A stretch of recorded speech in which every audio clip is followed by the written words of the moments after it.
Hello friends, this video on equilibrium part 6 is brought to you by examfear.com. No more fear from exam. Before watching the video, please make sure that you have watched part 1 to part 5. To start understand the equilibrium, the first law that we should know is the law of mass action, which says that at a constant temperature, please note the temperature has to be constant, the rate of chemical reaction is directly proportional to the product of the molar concentration of reacting species with each concentration term raised to the power equal to the numerical coefficient of that species in the chemical reaction. For example, if I have X of A and Y of B, they react to give some products. This one. So the rate will be directly proportional to, so I have used some constant here, A to the power X into B to the power Y.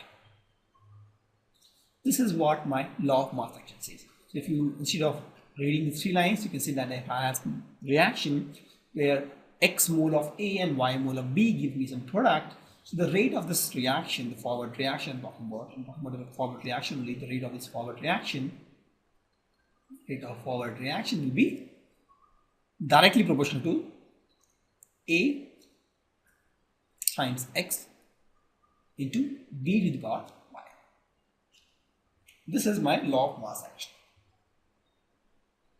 So now law of mass action will be using to find the law of chemical equilibrium. So equilibrium mixture is nothing but a mixture where the reactants and the products are in the equilibrium, and there you have the rate of forward reaction is equal to rate of forward reaction. So we have my equation here, the equilibrium reaction here. A mole of A plus B mole of B gives C mole of C and D mole of D. So for this, the forward reaction will be what? Rate of forward reactions will be some constant Kf into A to the power small a into capital B to the power small, right? This will be the rate of forward reaction, because I'll assume that this is nothing but some product. Similarly, for the backward reaction, if I assume that C mole of C plus D mole of D gives some product, this is the backward reaction, right?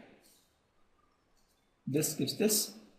So for this, the rate of backward reaction will be some constant into capital C to the power small c into capital D to the power small d, right? Now I say that in equilibrium the rate of forward reaction is equal to rate of backward reaction. So I can say that the rate of forward reaction, this value, this guy, is equal to rate of backward reaction, this guy in the square.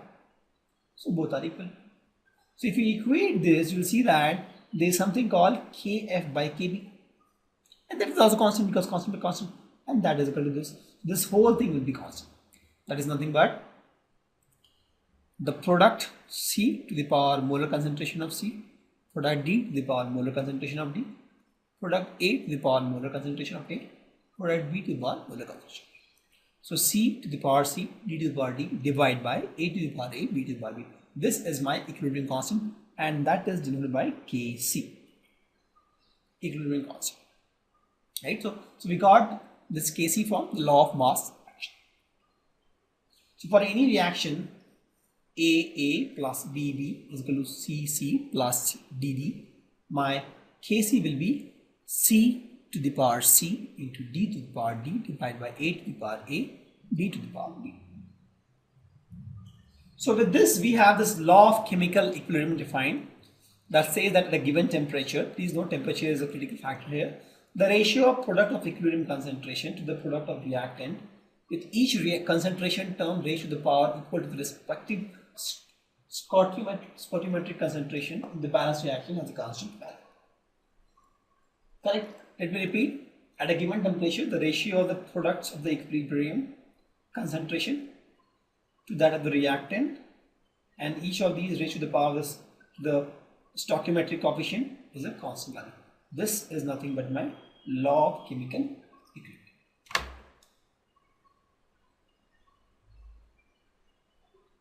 So we'll discuss something more about laws of chemical reaction, equilibrium.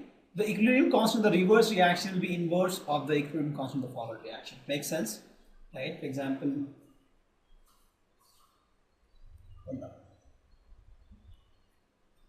Example, I have AA plus small bb gives small c plus small bb. So forward reaction, I will be equilibrium coefficient will be this guy, capital C to the power small c, capital D to the power small d by a to the power small a, capital B to the power small. This will be the forward reaction. If you reverse this reaction itself, the reverse of this will be what? Capital A to the power A, capital B to the power small b by capital C to the power small c, capital D to the power small d. Right? So if you see, both are reversed actually. K and K dash. Also, if you change the stoichiometric coefficient of a chemical reaction and multiplying throughout by a factor, the equilibrium constant also changes. For example, if you see, this is my chemical reaction, A and B, like this, yeah, AA plus BB gives CC plus small dd. So in this case, if Kc is my equilibrium constant, the value is I've given here, just write C to the power small c, D to the power small d by A to the power small a, B to the power small. So if you just flip this equation, you see my reverse reaction, equilibrium constant becomes 1 by equilibrium constant of forward reaction. Also, if you see, in this case I have multiplied n. I have multiplied n actually in the forward reaction, also in the backward reaction also. So if you see, my K dash C becomes Kc to the power n. Why logically also, if you see, it will be now C to the power nc and D to the power nd. Here it will be A to the power na and it will be B to the power nb. So if you take n common, so this becomes C to the power C, D to the power D, A to the power A, B to the power B, to the power n. And that is nothing but K to the power n. Correct? And that's what I'm trying to do. Correct?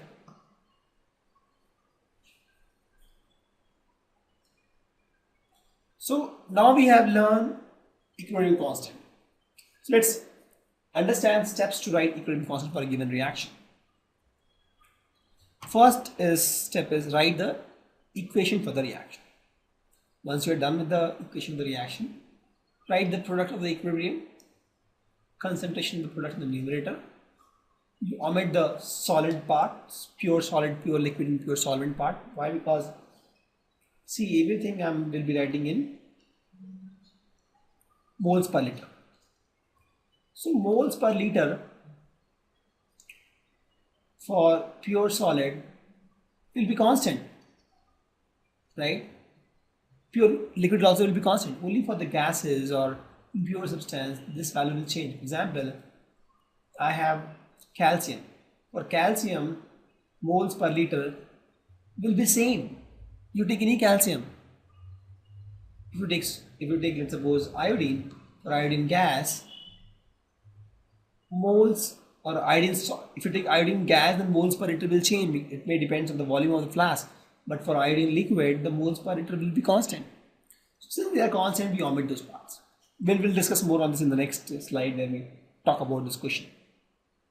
And same thing we do for the product, the reactants, right? And here also we omit the pure solid, pure liquid and pure solid, because for them the moles per liter part is constant. And raise the concentration to the power of the stoichiometric coefficient. So we'll do for all these reactions, we'll see how it looks. For example, for this reaction, this guy is pure solid, we'll ignore, pure solid ignore. So here the Kc will be CO2 to the power 1, because it is to the power. You'll ignore these two parts. Here if you see pure solid, you can ignore. So here Kc will be Ag plus and Br minus. So when it is an aqueous or when it is gaseous phase, the moles per liter part may vary, right? So for example, the same Ag plus ion, if I am putting in 1 liter, and the same number of Ag plus ion, if I am putting in 10 liter, the moles per liter will change. And that's why we have to write it. But for solid, for example, CaCO3 calcium carbonate, if I put this in 10 liter solution or if I put this in 100 liter solution, it doesn't matter because moles per liter will be same, right? Because we'll talk about the volume of calcium carbonate, the volume which it occupies, right? We'll not talk about the whole volume, correct? Because calcium carbonate will be in a small volume, even if it is a big tank. Then we'll talk about this small volume. So let's talk about this CH3COH from liquid to gas. Also pure liquid, we can ignore this. So Kc becomes CH3COH gas. Correct. So how do you do that? So you first write the concentration of the product, divide by, actually there was no reaction where I could get this, divide by concentration of the reactant, and each of this to the power of the stoichiometric option. I think we'll take some examples in this, we'll understand how to write this case. It's a very easy thing. Thank you. Visit examfear.com to watch free educational videos, try free online tests, get the best quality study materials, study from the best tutors and mentors, and much more. Thanks once again.